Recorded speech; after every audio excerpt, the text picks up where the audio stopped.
Game ain't over. The sun is shining. And it ain't over.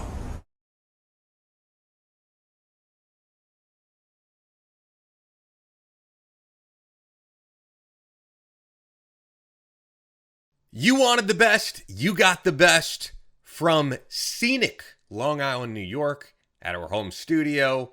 Welcome to Ian Scotto Rocks. I am Ian Scotto, and Ozzy Osbourne has been in the news very much so these past few weeks. He just got inducted into the Rock and Roll Hall of Fame, as many of you have also seen. Longtime guitarist, longtime songwriter, collaborator Jake E was tragically shot outside of his home while going for a walk with his dog. In the early morning hours, they're saying it's more like late night hours. He's a very nocturnal guy. Walking his dog, shot several times. He's expected to make a full recovery. Even with that tragic news, Ozzy Osbourne still couldn't find it in him to acknowledge him during his Rock and Roll Hall of Fame speech. Now, this is not a video just bashing Ozzy Osbourne or Sharon Osbourne for no reason.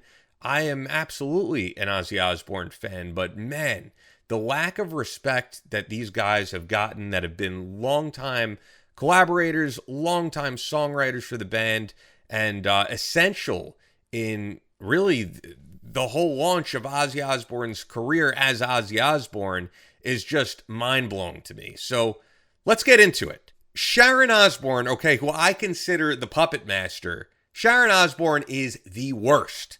She's crafted a fairy tale where she swooped in and she saved Ozzy's career after Black Sabbath, but I don't buy it. So what's my beef with Sharon Osbourne? Is it that she's been a host on shows like The Talk, a D-rate version of The View that I wouldn't be caught dead watching? All right, shots fired there, shots fired. There we go. Is it that she went from an obese woman to now looking like the crypt keeper from abusing too much Ozempic? Okay, I gotta do it again.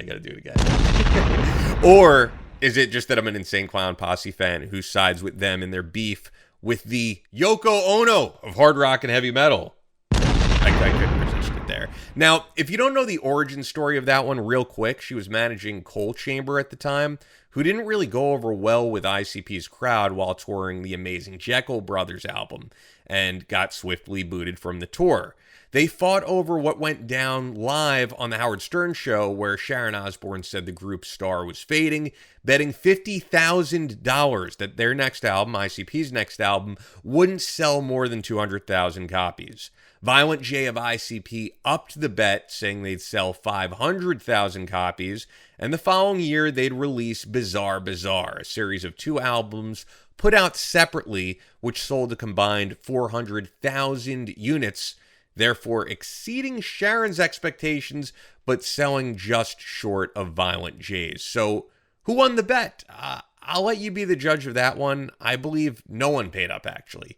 So that's just a fun piece of music trivia, I suppose. But that's actually not at all why I'm here to slam Sharon Osbourne.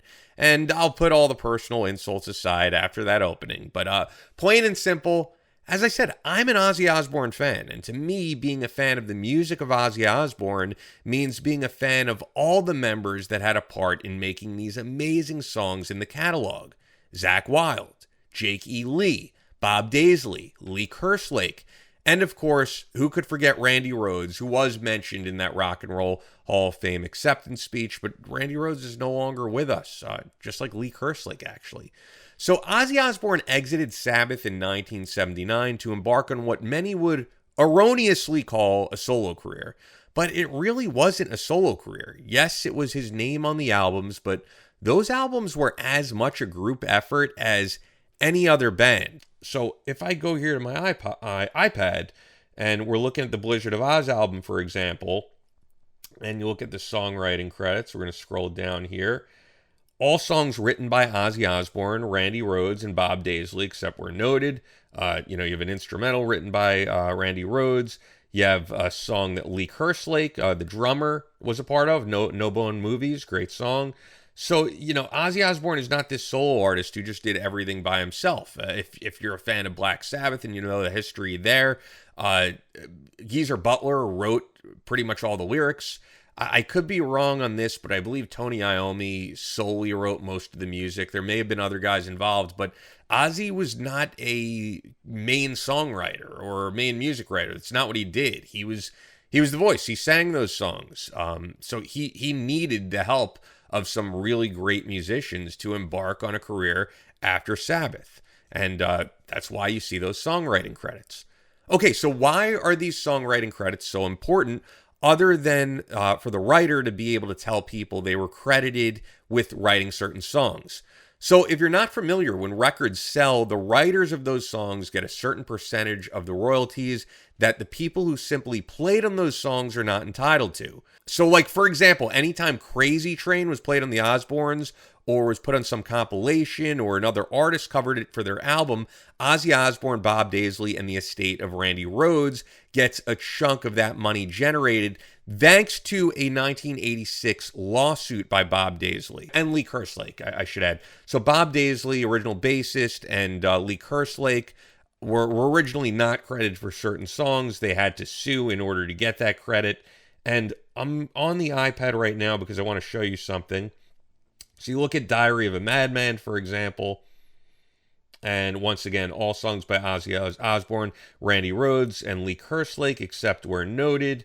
And they played on all those songs, which we'll get into in a minute, because they even tried to take that away from them. And then all of a sudden you go to Bark at the Moon, 1983 album, where Jake E. Lee joins the band. Phenomenal songwriter, phenomenal guitarist. And what do you know? What do you learn here, right? All of a sudden, all lyrics and music credited to Ozzy Osbourne, except where noted. And then you see Bark at the Moon, Ozzy Osbourne, Jake E. Lee, and Bob Daisley. And as we're going through this, look at that. That is let me make sure we're getting a good shot of that. This is the official Ian Scotto Rocks coffee mug, which is available now. Link in bio. All high quality limited merchandise. Support the show. Support what we're doing here. This isn't just a channel. This is a movement. All right, let's get back to what we're talking about here. So yeah, am I supposed to magically believe that once Ozzy Osbourne puts out Bark at the Moon, all of a sudden he's the sole guy writing everything? He's writing the music. He's writing the lyrics. It just doesn't make any sense. And something to also note here, right? And as I said, I believe Sharon Osbourne is very much the puppet master. This album was released in 1983, okay? Kind of interesting. What also happens around that time, if we go back in Ozzy's bio here on Wikipedia, Ozzy Osbourne gets married in 1982, the year before, to Sharon Arden, later Sharon Osbourne. And I believe that's Sharon Osbourne, as some would say, maybe being a great businesswoman, probably saying to Ozzy, you need to keep your masters. You need all the masters. Yeah, good business decision, but you've screwed over the people who actually wrote those songs and played on those songs and who will never receive the royalties, including someone like Jake E. Lee, who, as I said, you look at this, is only credited on one song on the entire Bark at the Moon album, which is total bullshit. So, anytime you see these other great songs or hear these other great songs played on radio or TV or in a commercial or something, Jake E. Lee is not getting paid, and it's just how much money does one person need? So I'm going to keep going on about this. We're going to continue on, but yeah, just kind of crummy that those songs had other co-writers, which I believe they did based on everything I just laid out, and they weren't credited, right? So I strongly believe, as I said, that Sharon had a hand in screwing over the songwriters, but that's honestly only the tip of the iceberg. Because what if I was to tell you, let's say out of spite for Jason Newsted or Cliff Burton, Metallica just decided to re-release their whole back catalog with Rob Trujillo playing bass on all those old songs, going back to Injustice for All and having Rob Trujillo record the bass instead of Jason Newsted, or Master Puppets have him record all that stuff.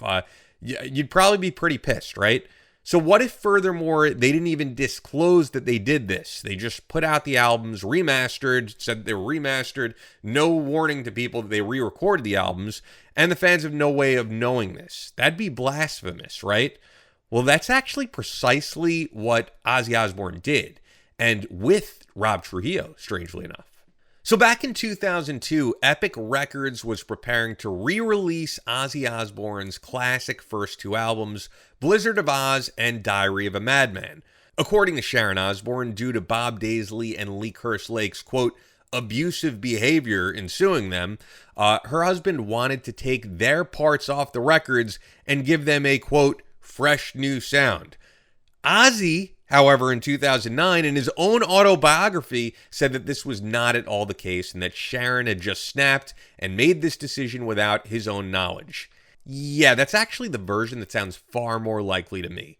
Either way, in 2002, the albums get re-released to no one's knowledge until opening the package and actually reading the liner notes. Lee Kerslake's brilliant drumming is erased and re-recorded by Ozzy's drummer at the time, Mike Borden of the legendary Faith No More.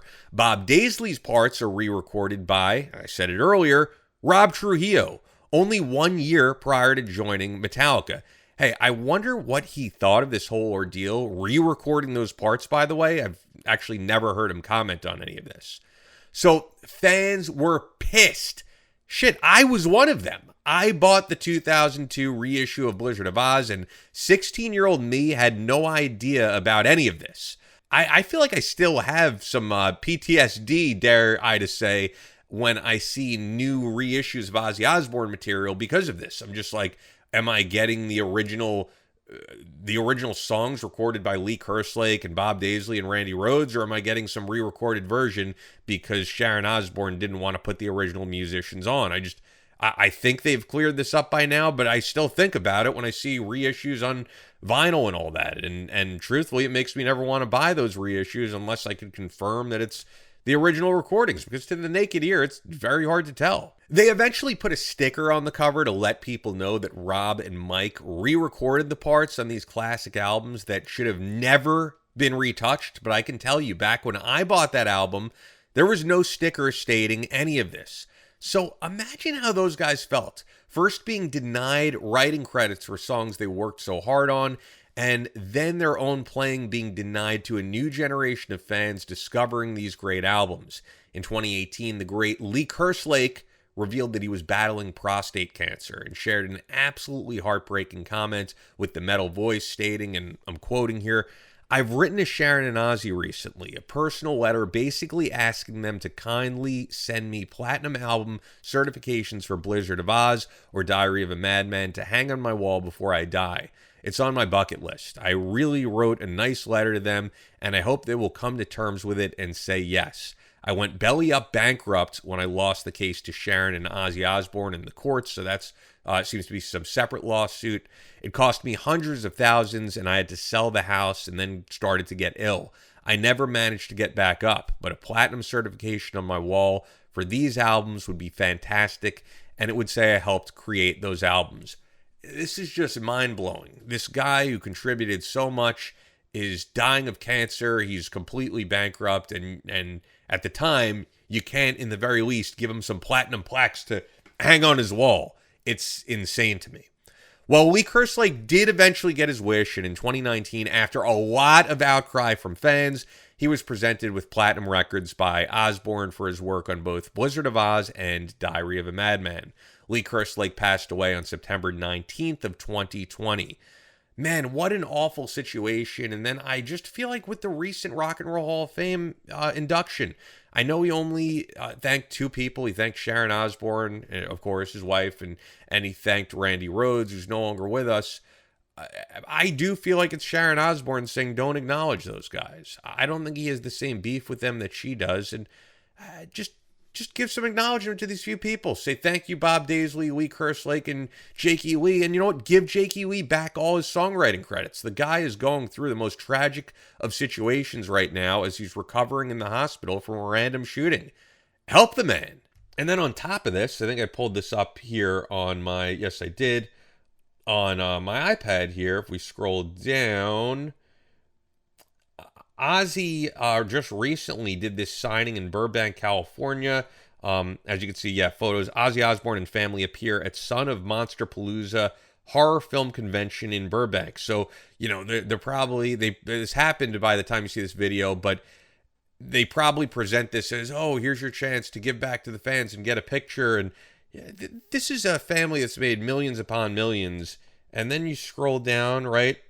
And you see, to take part in this special signing with Ozzy and the Family, fans must purchase the Ultimate Sin VIP package. This $699 package includes a signed 8x10 photo of Ozzy, Sharon, Jack, and Kelly, blah, blah, blah.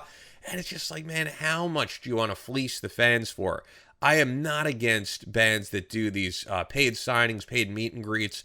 A lot of them need the money. I've Kiss stuff behind me. Ace Frehley openly owes money to the IRS. That's why he's doing a lot of shows, why he's doing paid meet and greets. He needs the money to survive. I would think. I don't know why Ozzy and Sharon need to fleece the fans for a $700 package to take a photo with them. I mean, haven't they done enough? And once again, I know some people are just going to take this as me being a hater. I am an Ozzy fan. I've seen Ozzy countless times. I've even seen Black Sabbath, I believe, 2 or 3 times. I know I'm younger. I'm 38 years old, so a lot of the older fans might be surprised by that. But I've been going to shows for many years. I bought merchandise. I still buy physical copies of albums. I'm not someone who just streams music. So I'm a fan through and through. And once again, I think being a fan means being a fan as well of those original musicians that contributed so much to Ozzy's solo career, if you want to call it that. With that, as I said, this is going to be a channel that's more than just a rock channel. It's a movement. And clearly, I'm not going to be one of these guys on YouTube who just, there's many of them that we're all just one big rock family and everything is awesome. No, I'm going to give you my honest opinion on things. And that's what I appreciate of the YouTube videos I watch as a content, not just content creator, what's the word I'm looking for here? A content viewer, I guess. I'm a consumer as well of other people's content who do rock talk on YouTube. And that's why I love guys like Eddie Trunk. They tell it like it is, and I want to tell it like it is. So with that, as I said, we have limited edition merchandise, really high quality stuff. This is not just a logo that I threw on some cheap t-shirts. These are actually next level apparel shirts, mugs. Check all that in the description below. Please subscribe to the channel. We're going to try to grow this thing and rocket ship and talk about all different types of news and also just my opinions like this of what's going on in rock. With that, if you click on the, right, it should be over here, right? I'm going to put it somewhere over there. You'll be able to see a similar video if you want to binge watch some of the stuff I'm up to. I think up here we'll have a LA Guns video very soon.